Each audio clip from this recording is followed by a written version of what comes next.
Assalamualaikum warahmatullahi wabarakatuh. Perkenalkan, nama aku Sophia Suci Septianis dengan NIM C1A024120 dari Prodi Ekonomi Pembangunan, Fakultas Ekonomi dan Bisnis. Nah, di sini aku ada punya tugas nih buat video, yaitu tentang kilas balik materi yang udah aku pelajarin pada minggu lalu, yaitu tentang pola kegiatan perekonomian dengan mata kuliah pengantar ekonomi mikro. Nah, awal yang ingin aku jelaskan kepada kalian yaitu tentang uang. Uang adalah alat pembayaran yang sah pada suatu negara. Nah, uang ini jika nilainya pada suatu negara tersebut tinggi, maka nilai perdagangan di negara itu juga tinggi. Nah, aku juga mau kasih tahu nih ke kalian bahwa uang pada zaman subsistem itu nggak berlaku loh guys. Karena pada zaman subsistem itu mereka menggunakan pembayaran dengan cara barter. Nah, uang pada zaman dahulu nggak bernilai karena jarang digunakan. Dan mereka pada zaman subsistem ini mereka terbiasa dengan barter dan masih belum terbiasa menggunakan uang. Nah, dari tadi aku kan ngebahas tentang perekonomian subsistem nih. Tapi kalian belum tahu kan perekonomian subsistem itu gimana? Nah, di sini aku mau ngejelasin ciri-ciri perekonomian subsistem itu gimana. Yang pertama yaitu produksi yang mereka lakukan pada zaman itu untuk mereka sendiri atau memenuhi kebutuhan mereka sehari-hari. Yang kedua, ada teknologi, tapi teknologinya masih sederhana, belum secanggih teknologi seperti kita sekarang. Yang ketiga yaitu produktivitas atau produksi yang rendah. Nah, jadi karena produksi pada zaman dahulu untuk memenuhi kebutuhan mereka sehari-hari, jadi produksi pada zaman itu sangat rendah karena tidak ada produksi untuk orang lain. Yang keempat, peranan uang di sini nggak penting ya guys, karena yang aku bilang tadi, kalau pada zaman subsistem ini, mereka melakukan pembayaran dengan cara barter. Nah, cukup sekian aku ngejelasin tentang perekonomian subsistem. Nah, aku mau ngejelasin lagi nih tentang perekonomian uang. Nah, di sini zaman ini teknologi udah canggih. Terus yang kedua produksinya udah mulai tinggi. Ketiga produksinya terarah atau dibuat secara spesialisasi produksi. Jadi contohnya ini ada yang produksi pakaian. Nah, produksi pakaian ini cuma mengolah pakaian, nggak ada produksi yang lain. Sedangkan yang tukang kayu hanya memproduksi tentang kayu seperti mabel untuk lemari dan lain-lain. Terus mereka di zaman perekonomian uang ini membutuhkan pasar untuk menjualkan barang-barang tadi yang surplus produksinya itu banyak. Nah, cukup di situ aku ngebahas tentang perekonomian subsistem. Aku bakal lanjutin penjelasan tentang perekonomian uang. Ciri-cirinya apa aja sih? Yang pertama, produksinya yang tinggi. Kedua, produksinya dilakukan secara spesialisasi. Maksud spesialisasi ini apa ya? Aku bakal contohin maksud produksi spesialisasi itu bagaimana. Misal toko A ini menjual pakaian. Nah, toko B itu menjual kain. Nah, mereka ini mempunyai keahlian kemampuan masing-masing. Maksud spesialisasi ini mereka hanya menjual itu aja. Nggak bisa toko A ini ngejual kain, ngejual pakaian juga. Nah, karena ada produksinya spesialisasi, disitulah produksi menjadi tinggi karena sesuai kemampuan masing-masing. Dari produksi yang tinggi itu, di perekonomian uang ini membutuhkan pasar untuk menjual produksi yang udah dihasilkan banyak tadi. Nah, di pasar ini untuk membelinya kita membutuhkan uang. Disinilah peran uang sangat penting pada perekonomian uang. Di sini uang sangat bernilai untuk membeli produksi yang sudah dipamerkan di pasar. Cukup dari pembahasan perekonomian uang, aku bakal ngelanjutin ngejelasin siapa aja sih pelaku kegiatan ekonomi. Yang pertama yaitu ada rumah tangga. Yang kedua ada perusahaan. Yang ketiga ada pemerintah.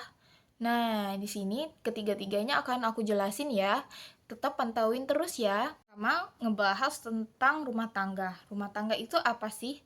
Rumah tangga adalah segala pemilik faktor produksi. Contohnya yaitu ada punya modal, tenaga usahawan, tenaga kerja, yang punya kekayaan alam, terus yang kelima yang mempunyai harta tetap. Nah, yang kedua itu perusahaan. Perusahaan itu apa sih? Perusahaan adalah organisasi yang dikelola oleh sekumpulan orang atau individu yang bertujuan untuk menghasilkan barang yang dibutuhkan masyarakat.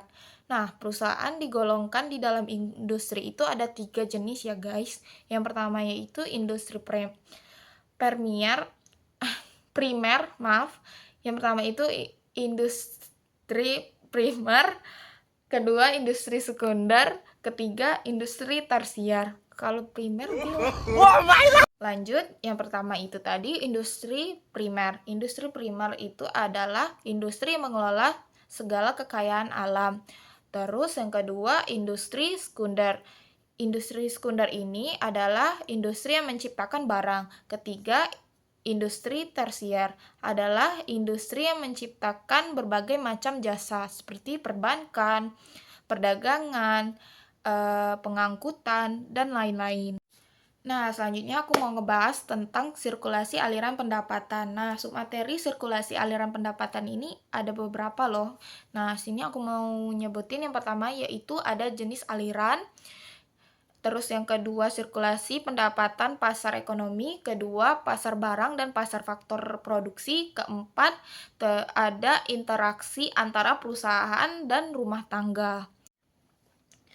Nah, yang pertama aku mau ngejelasin tentang jenis aliran-aliran. Yang pertama itu ada gaji atau upah, sewa, bunga, dan keuntungan. Kedua yaitu ada tenaga kerja, modal, tanah, dan keahlian kewirausahaan.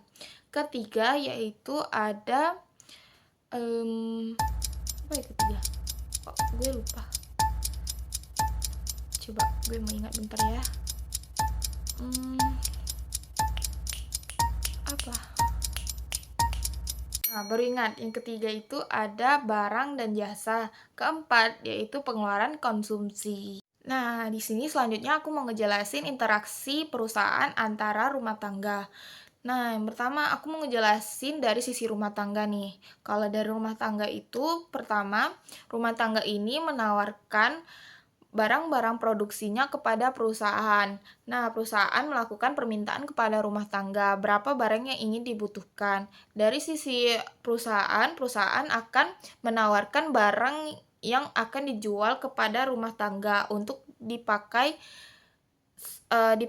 secara konsumsi. Nah, rumah tangga melakukan permintaan berapa banyak barang yang dibutuhkan untuk kegiatan konsumsinya. Nah, perekonomian ini nggak selalu lancar aja ya teman-teman, pasti ada rintangan dan masalahnya. Nah, aku bakal sebutin apa aja permasalahannya. Yang pertama yaitu produk atau jasa apa yang ingin dibuat. Kedua, bagaimana memproduksi barang atau jasa yang dibuat tadi. Ketiga, untuk siapa produk atau jasa dibuat tadi. Nah, materi yang terakhir aku ngejelasin tentang batas kurva kemungkinan produksi. Nah, kalian bingung gak sih batas kurva kemungkinan produksi? Biar jelas, aku bakal ngejelasin satu-satu. Yang pertama itu batas kemungkinan produksi. Batas kemungkinan produksi itu adalah batas akhir kemungkinan seseorang melakukan produksi. Nah, jadi setiap kegiatan produksi itu pasti ada batasnya guys, nggak mungkin nggak ada batasnya ya kan, karena kita manusia. Terus kurva inilah yang menggambarkan batas kemungkinan produksi. Nah, dari kurva ini kita tahu batasnya sampai berapa nih kemungkinan produksinya.